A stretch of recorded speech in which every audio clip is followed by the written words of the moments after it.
A special thank you to each of our subscribers who make this channel possible. Here's today's story. In a bold move that has sparked controversy and debate, President Donald Trump announced on Monday that he would be deploying the National Guard across Washington, D.C., and placing the city's Metropolitan Police Department under federal control. During a press conference, Trump described the Capitol as a crime-ridden hellhole, asserting that the city was experiencing complete and total lawlessness. "We're taking our Capitol back," he proclaimed, emphasizing his administration's commitment to restoring order in the nation's capital. The announcement comes amidst ongoing discussions about crime rates in D.C. Although Trump painted a dire picture of the city's safety, recent statistics from the Metropolitan Police Department indicate that violent crime actually decreased by 26% last year. Nonetheless, Trump has vowed to tackle the issue head-on, aiming to clean up the streets and eliminate homeless encampments throughout the city. He also stated that Washington would no longer serve as a sanctuary for illegal immigrants. Trump's announcement has drawn sharp criticism from Democrats, who argue that it serves as a distraction from pressing issues such as the economy and the ongoing Jeffrey Epstein scandal. They have characterized his actions as an attempt to portray himself as a law and order president, despite his previous decisions to pardon individuals involved in the January 6th Capitol riots, including those who assaulted police officers. As he spoke, a group of protesters gathered nearby, chanting, "D.C. is our home. You can't have it, Trump."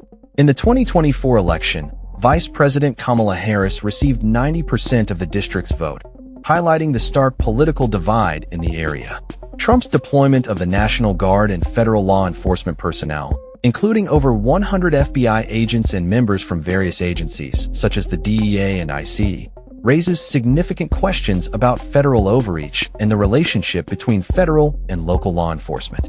Critics point out that Trump's actions reflect a troubling trend of increasing federal control over local matters.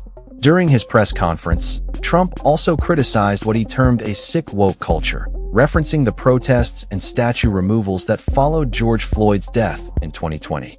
He indicated that his administration's focus would not only be on crime, but also on improving the overall appearance of the city for foreign leaders and tourists.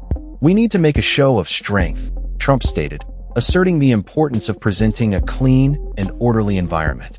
The president's latest actions in Washington follow previous deployments of federal troops in cities like Los Angeles amid protests against his administration's policies.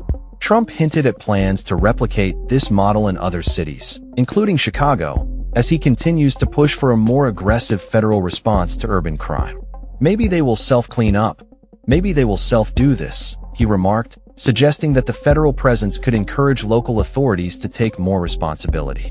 However, many observers remain skeptical about the effectiveness of such measures in addressing the root causes of crime and homelessness. As the political landscape continues to evolve, Trump's strategy will likely remain a focal point of discussion leading up to the 2024 election. The Democratic National Committee responded to Trump's announcement with a statement condemning what they described as terrible federal overreach, while California Governor Gavin Newsom criticized the move as an attempt to cosplay as dictator in Washington. The implications of Trump's decisions will undoubtedly reverberate throughout the political sphere as citizens and lawmakers alike grapple with the balance of power between federal and local authorities. As the situation develops, it remains to be seen how these actions will impact the residents of Washington, D.C. and the broader national conversation surrounding public safety and governance. That's all for this story. We upload videos every day covering many different subjects, so hit that subscribe button to stay informed. Thanks for watching.